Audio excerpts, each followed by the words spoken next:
Okay, so tapos na tayo manood ng Miss Universe. So ngayon, i-share ko po sa inyo kung paano mag-insert ng page sa research. Kasi ito ang isa sa naging struggle ko nung gumagawa ako ng research, nung mag-print na ako.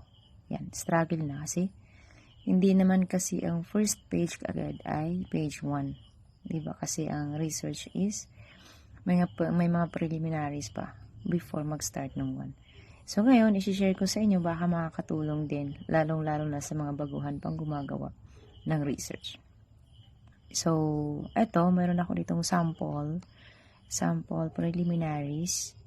So, dito lang muna tayo maglagay ng page number just to show kung mag-work. Okay? So, try natin maglagay ng page 1. Okay, page 1. Try natin. May isang page na lang naman.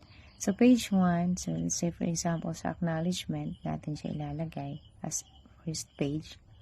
So, una, maglagay tayo ng space. Lagay natin ang cursor at the top of the first page would be. Ayan. So, nandyan na po yung cursor natin. Then, punta tayo sa page layout. Then, you have the breaks. Then, next page. Ayan. So, after that, punta tayo sa insert. So, may insert dyan. Insert. Then, insert. Look for page number. So, there.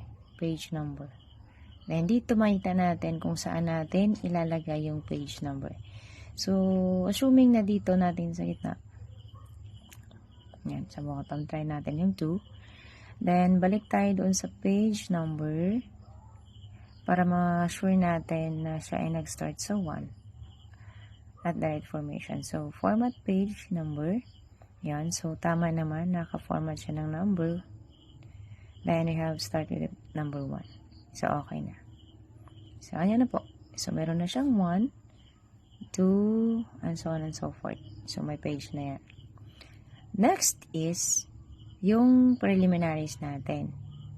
So, yung preliminaries natin, syempre wala pang page yun. Yan, wala nalagay. So, ang gagawin natin dyan, ang ilalagay natin dyan, yung naka-Roman numerals. So, punta tayo doon sa insert ulit. So, before pala pumunta tayo sa insert, try natin kung saan natin ilalagay yung naka-Roman numeral. So, lagay natin try first page na naka-Roman numeral is the title page. But usually, title page, hindi siya kasama sa page. Wala dapat siyang nakalagay na page. Pero since this one